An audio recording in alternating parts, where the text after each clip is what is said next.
Okay, this is our final video on systems of linear equations. And in this last video we want to look at basically, the problems that we've been considering all along. But we're going to write down our solutions as vectors rather than lists of values to see if that sheds any light on the structure of some of these solutions.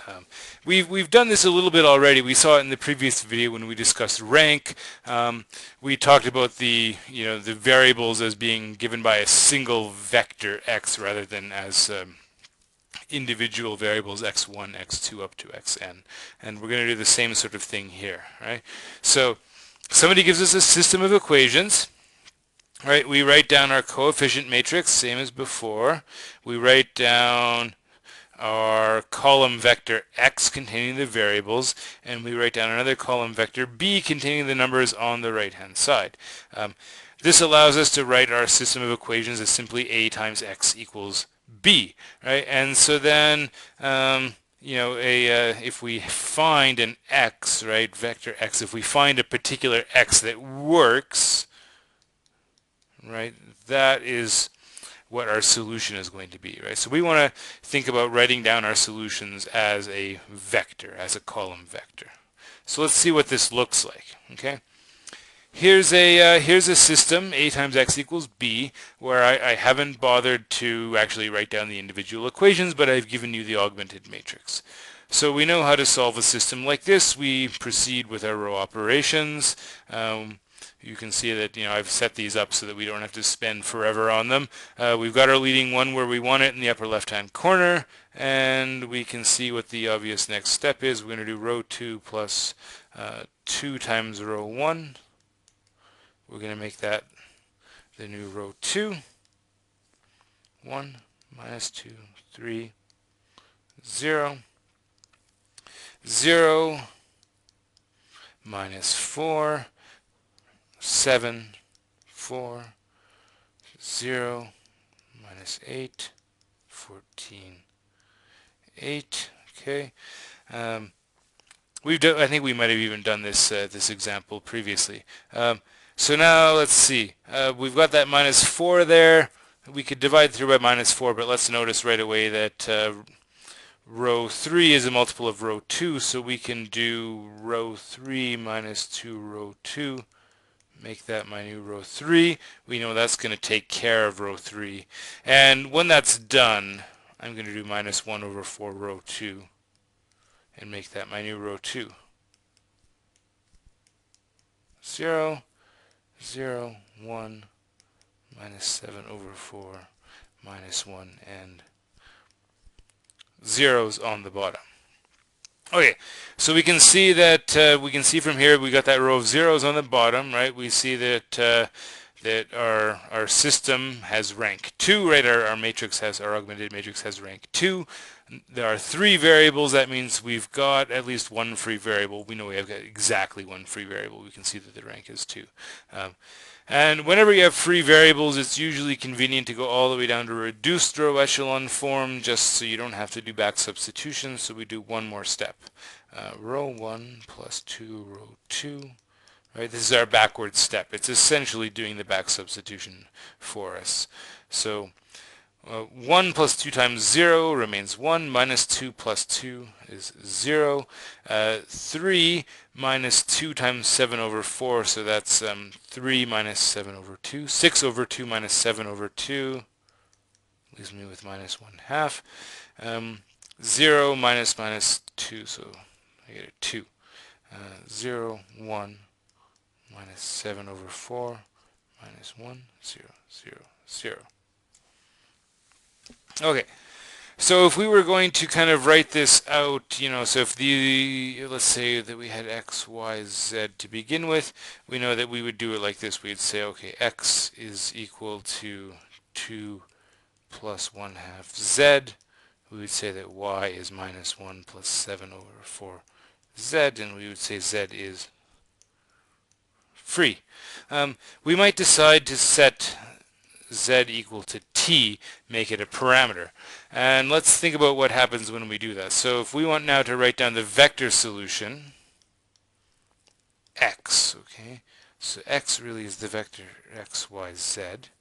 Okay, but now we substitute. So x is 2 plus 1/2 z. We set z equal to t. So x is 2 plus 1/2 t. Y is minus 1 plus 7 over 4 times t. Z is equal to t. Okay?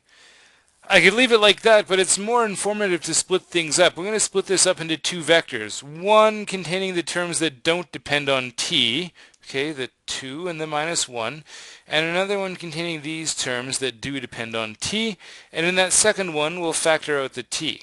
Okay, so first the constants, 2, minus 1, 0, okay, and then we've got 1/2 t, 7 over 4t, and 1 times t. If we pull out the t, we're left with 1/2, 7 over 4, and 1. Okay? And you might recognize, if we wanted to kind of describe geometrically what's the solution here, it's a line through the point 2, minus 1, 0 in the direction of 1/2, 7 over 4, and 1. Right? So when we have one parameter for our solution, geometrically our solution is a line, right? A line through a given point. Okay. All right. So certainly the vector, writing our solution in vector form at least allows us to kind of visualize the set of solutions to the system. And if you wanted to go a little bit further, each of the equations you started with represents the equation of a plane. You might find it interesting to graph those planes and see exactly what's going on when you do that. Okay. Now, remember that we earlier looked at homogeneous systems. We said that one thing that's nice about a homogeneous system is that it's never inconsistent because you can always set x equal to 0, right? That's a guaranteed solution. We know that a times the 0 vector is going to give us the 0 vector. So the 0 vector is a solution. Of course, if a is not square, this is sort of an n by 1 0 vector. This is an m by 1 0 vector. But still, we know that setting x equal to 0 gives us a solution. In the case of a homogeneous system, if you have non-trivial solutions, okay, so if you have a solution other than x equal to 0, meaning that you have some free variables, it's generally useful to take those your general solution written in terms of these free variables, right? So the notation here is a little bit awkward. X sub I sub 1, I1. So the thing is, we don't know which variables are going to be free, right? It might be that x1 is free, maybe x2, maybe x4. I don't know which ones are going to be free. But I have some number of free variables. I set those equal to parameters. And the basic solutions to a homogeneous system are these vectors that are left over if I take the general solution and I split it up into pieces and I factor out the parameters. So remember how this goes. So let's say I solve a system and I find that maybe I had variables x1, 2, 3, 4. I found that x1 was equal to maybe 2x2 minus 3x4. x2 was free, x3 was equal to 2x4, and x4 was free, right? I could write that as x2 times, what's the x2 stuff? A 2, a 1, a 2, oh no, sorry, not a 2, that's an x4, and it's so 0 and 0, and x4 times minus 3, 0, 2, 1, right? So if I solve a system, I end up with something like that. That's where I get. So this x2, that would be like my t1. x4, that would be my t2, first parameter, second parameter. This would be my first basic solution. This would be my second basic solution, right? So notice the basic solutions do not have parameters in them. They're constant vectors. Okay. All right, here's an example where we'll set things up and solve. Now again, if we wanted to, we could write down the augmented matrix, but this matrix is big enough as it is. And we know that additional column, that sixth column, just contains zeros. It's not all that useful anyway. So let's just continue with the matrix A. And we're looking at the homogeneous system here, right? So this means we're looking at the system AX equals 0. Right? So we got to reduce the matrix A. We're going to do row 2 plus 3 row 1 to make that my new row 2. Row 3 minus 2 row 1, make that my new row 3. 1 minus 2, 3, 0, 4, 0. So I triple and I add, so 4 minus 6 minus 2. Minus 2 plus 9 gives me a 7, that's a 1. 0 plus 12. And so now I'm going to double and subtract, so 2 minus 2. Minus 2 plus 4, I get a 2. Minus 1 minus 6 minus 7 minus 1. And minus 4 minus 8, I get minus 12. Okay, so you can guess what we should do next. The next thing we're going to do is take row 2, add it to row 3. That's going to be my new row 3. When that's all said and done, let's take row 2 and multiply everything by minus 1/2. Okay, so I'm going to get 1, minus 2, 3, 0, 4, 0, 1, minus 7 over 2, minus 1 over 2, and minus 6, and zeros along the bottom. Okay. We want to go one more step. You can notice right now we got rank 2, and that means that we've got 5 minus 2, which is 3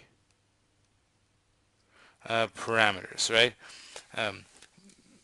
We're going to have three leading variables here. Whenever you've got multiple free variables, 3 free variables here, right? 2 leading ones, 3 non-leading variables. It's always a good idea to get all the way down to reducer echelon form, or the back substitution is going to be a bit of a pain. So one more step is going to be to do row 1 plus 2 row 2. That's our backward step. That's going to be our new row 1. So that's going to give me 1, 0, 3 minus 7, minus 7, 0 minus 1, minus 1, 4 minus 12 gives me minus 8. 7 over 2 minus 1/2, minus 6, 0, 0, 0, 0. Okay, so let's say these represent variables x1, x2, x3, x4, x5. You can see that the first row says that x1, right? So we kind of, remember we're setting everything kind of equal to 0 here, right? So x1 is going to be, so x1 minus 7x3 minus x4 minus 8x5. That's going to give me 0. So x1 is going to be 7x3 plus x4 plus 8x5, and x2 is going to be 7 over 2x3 plus 1/2 x4 plus 6x5. And our general solution is going to look like this. It's going to look like, okay, so I'm going to set x3 equal to r. This guy is going to be R, S, T. All right, those are going to be my parameters. So x1 is 7R plus S plus 8T. x2 is 7 over 2R plus 1/2 S plus 6T, and then R, S, T. Okay, so that's the general solution. What about the basic solutions? Well, for the basic solutions, I've got to split things up. So let me, let's see. Let's just make some room up here. Okay, we probably don't need that first guy anymore. So what does X look like? So X looks like, so what's all the stuff involving R? There's a 7, 7 over 2, a 1, a 0, and a 0. S is going to be, so 1 times S in the first row, 1/2 times S, then 0S, 1S, 0S. Okay, and then T times, I've got 8, 6, 0, 0, 1. All right. So that means my basic solutions are here. All right. I probably should write these out, but in the interest of saving time and space, my basic solutions are V1, V2, V3. Again, the constant vectors without the parameters in them. So X, my general solution, looks like R times V1 plus S times V2 plus T times V3, right? So a general solution is a linear combination of the basic solutions. All right. Of course, that's a story we've heard before. We've probably you can think about that in the context of null space, for example, right? We do know that really what we're solving for here is we are calculating the null space of this matrix A, right? So that's another way that you can think about it, right? When we do this calculation here, right? Every solution to this system A times X equals 0 is an element of the null space, right? So another way we could kind of say this is we could say that, you know, the null space of A is the set of all things that look like this, where R, S, and T are real numbers. And so the other way we could say it is that the null space is simply the span of V1, V2, and V3. Notice also these basic solutions, they're always going to be independent because you're always going to have entries like this, R, S, T. There's always going to be, right, each one is going to have a 1 where the other ones have zeros, right? You're always going to see that going on when you write down these basic solutions, right? So they're independent, they span the null space. That means they form a basis for the null space. So let's say I wanted to find a basis for the null space of this guy, right? So, you know, asking me to find a basis for the null space, this is really just saying solve the equation A times X equals 0. That's what we're being asked to do here, right? But we're being asked to write down our answer in a particular way. So first few things I'm going to do here, I'm going to switch rows 1 and 2, and then my new row 1, I'm going to change the sign on that new row 1 once I've got it there. Right, so 1 minus 4 minus 2 minus 3, then 2, 0, minus 3, 1, 0, 8, 1, 7. Next thing I'm going to do is do row 2 minus 2 row 1. Make that my new row 2. 1 minus 4 minus 2 minus 3. 0, 8, 1, 7, 0, 1, 7. And once again, it's a setup. I've made sure that we get some cancellations going on here. So we're going to do row 3 minus row 2, make that my new row 3. That's going to give me a row of zeros. Once that's done, I'm going to take row 2 and multiply by 1 over 8. Minus 4, minus 2, minus 3, 0, 1, 1 over 8. 7 over 8, 0, 0, 0, 0. And again, we'd like to have reduced row echelon form, so let's do one more step. One backward step, row 1 plus 4, row 2 is my new row 1. 1, 0. Minus 2 plus a half gives me minus 3 over 2. Minus 3, that's minus 6 halves plus 7 halves leaves me with 1 half. 1 over 8, 7 over 8, 0, 0, 0. Okay. And, all right, now we're in reduced row echelon form. Okay, and if I wanted to write down a general solution, what does x look like? Okay, well, I'm going to have two parameters here. Okay, I've got leading ones here and here. Two parameters, let's call them s and t, right? The third and the fourth variables are free variables. I'll set the third variable to s, the fourth variable to t.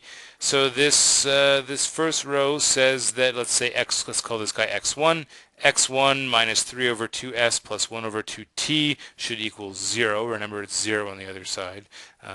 So the first guy is 3 over 2s minus 1 over 2t. Similarly, in the second spot, I'm going to get minus 1 over 8s minus 7 over 8t, and then s, and then t. Right. So here's my general solution. It looks like s times 3 over 2 minus 1 over 8, 1, 0, plus t times minus 1/2 minus 7 over 8, 0, and 1. There's my general solution. So what am I asked for here, right? I'm not asked for the general solution, I'm asked for the basis. So that being asked for the basis is like being asked for the set of basic solutions. So let me just do a bit of clearing out here.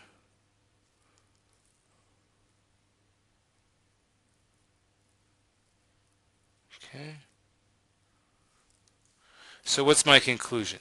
My conclusion is that the null space for A is equal to the span of the vectors 3 over 2 minus 1 over 8, 1, 0, and minus 1/2 minus 7 over 8, 0, and 1, right? Notice that these guys here are the basic solutions, okay? So the basic solutions are a basis for the null spaces, is basically what we're saying here. Okay, good.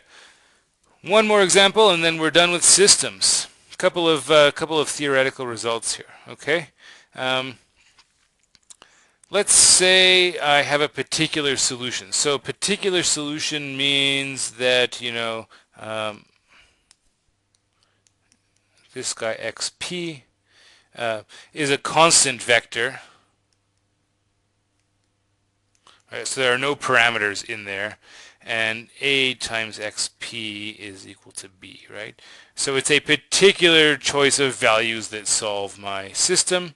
X sub h, okay, is the general solution to the homogeneous system. So it might look something like this guy here, right? That might be my x sub h. Right? I might be dealing with one or more parameters, okay? Now, the theorem is that the general solution to the non-homogeneous system is given by taking this particular solution and tacking it on to the general solution to the homogeneous system. I'm not going to go through the proof, but I will at least verify that this is a solution. Okay, a times x is a times x sub p plus x sub h. Okay, well, that's a times x sub p plus a times x sub h. Okay, but by assumption x sub p was equal to b, x sub h was the solution to the homogeneous system, so a times x sub h is 0. And so we do indeed get out b, right? So a times x equals b, so it is a solution. To understand that it's the most general solution, you basically just have to go back and you have to look at rank and number of parameters and realize that, you know, when you're solving a system, the number of free variables is given by calculating the rank of the coefficient matrix, calculating the rank of A, right? Number of variables minus the rank of A tells me the number of free variables, and that's going to be true whether I have a 0 on the right or something non-zero. and you can kind of work that out. One more result. We've seen that the possibilities are always a single unique solution, infinitely many solutions, or no solution at all. Why do you never get, let's say, two solutions, right? I mean, geometrically this makes sense, right? If you have, let's say, a pair of lines intersects in one point. Those lines never come back around and meet at another point, at least not in Euclidean geometry. We could be talking about lines on a sphere or something like that, but that's an entirely different course. Let's not go there. Okay, how do we see that more than one solution immediately implies infinitely many? Well, suppose I had two solutions. Let's say ax1 equals b and ax2 equals b, and x1 is not equal to x2, right? Well, if we let x sub 0 equal x1 minus x2, what can I say about a times x sub 0? Well, that's ax1 minus ax2. Remember, matrix multiplication is distributive. Well, that's b minus b. I get 0. And in fact, for any real number t, if I take a times, let's say, x1, okay,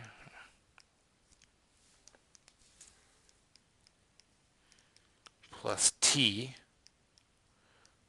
times that x0, that's ax1 plus t times ax0, that's b plus t times the 0 vector.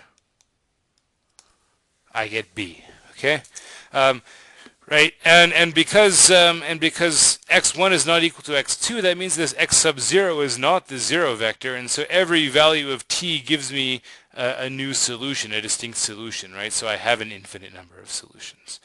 Okay, that is it for systems of equations as far as the videos are concerned.